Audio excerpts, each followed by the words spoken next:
జయశంకర్ భూపాలపల్లి జిల్లాలో ఈరోజు మంత్రుల బృందం పర్యటించింది. మంత్రులు శ్రీధర్బాబు, పొంగులేటి సీతక్క పర్యటన నేపథ్యంలో అధికారులు పటిష్ట ఏర్పాట్లు చేశారు.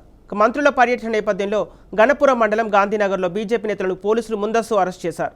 అయితే ప్రజాపాలనలో సైతం అక్రమ అరెస్టులు ఆగటం లేదని, అరెస్టులతో ఉద్యమాన్ని ఆపరని బీజేపీ నాయకులు అంటున్నారు. గణపురం మండలం మరినారం గుట్ట మీద రాష్ట్ర మంత్రులైనటువంటి పొంగులేటి శ్రీనివాసరెడ్డి గారు, దుద్దిల శ్రీధర్బాబు గారు, మంత్రి సీతక్క గారు, వరంగల్ కడియకార్య పలువురు ఎమ్మెల్యేలు ఐటీ కారిడార్ శంకుస్థాపన కోసం రావడం జరుగుతుంది.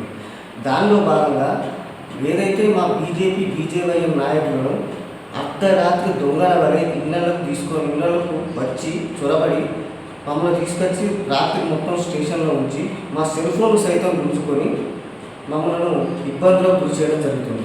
ఇది ప్రజాపాలన అని 10 సార్లు చెప్పుకునే రేవంత్ రెడ్డి గారు ఇలా మినిస్టర్లు వస్తుంటే మమ్మల్ని బలవంతంగా అరెస్ట్ చేయడం దేనికి? మీరు ప్రజాపాలనే చెప్పింది. ప్రజాపాలన కూడా మళ్ళీ ముందస్తు అరెస్టు దేనికి? ఇలా ముందస్తు అరెస్టు చేసి నిర్బంధం చేసిన కేసీఆర్ గారే 10 ఏళ్ళు నియంత లెక్క పాలించిన కేసీఆర్ గారిని గద్దెదించినాం.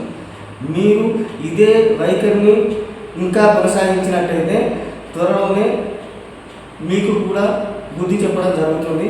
కాబట్టి ఇకనైనా కూడా ఈ ముందస్తు అరెస్టులు చేయడం బంద్ చేయండి. మీరు మంచిగా చేస్తారు. మీరు మంచిగా చేసినప్పుడు ఈ ముందస్తు అరెస్టులు చేసి మాలాంటి యువకులను, బీజేపీ కార్యకర్తలను అరెస్టు చేయడం దేనికి? బీఆర్ఎస్ ఎందుకు చేస్తలేరు అంటే మీకు లోపాయకారి ఒప్పందం ఉందా లోపల?